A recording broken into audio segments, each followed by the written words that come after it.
তলায় আপাত শান্ত পরিবেশ। হঠাৎই ছুটে যায় টর্পেডো কিংবা ব্যালিস্টিক মিসাইল। বুঝে ওঠার আগে বিস্ফোরণের তীব্রতায় নড়ে ওঠে শত্রুপক্ষের যুদ্ধজাহাজ।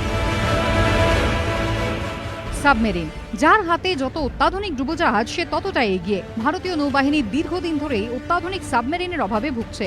সেই অভাব মেটাতে একদিকে যেখানে পরমাণু শক্তি চালিত সাবমেরিন আইএনএস অরিয়ন্টকে জলে নামাতে চলেছে নৌবাহিনী, তারই সঙ্গে 2020-র মধ্যে 6টি স্করপিয়ন সাবমেরিনও তৈরি করে ফেলতে চাইছে নয়াদিল্লি। কিন্তু তারই মধ্যে বড় ধাক্কা, ভারতীয় নৌবাহিনীতে অন্তর্ভুক্ত হওয়ার আগে স্করপিয়ন সাবমেরিনের নকশা সংক্রান্ত নথি ফাঁস হয়ে গেল।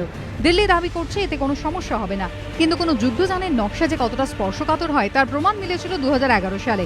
পাকিস্তানের অ্যাবোটাবাদের এই বাড়িতে ওসামা বিন লাদেনকে হত্যার সময় পাঁচিলে ধাক্কা লেগে ভেঙে পড়ে মার্কিন স্টেলথ হেলিকপ্টার। কিন্তু সেই ভেঙে পড়া কপ্টারও যাতে সম্পূর্ণ ফিরিয়ে দেওয়া হয় তার জন্য ইসলামাবাদকে হুঁশিয়ারি দিয়েছিল ওয়াশিংটন।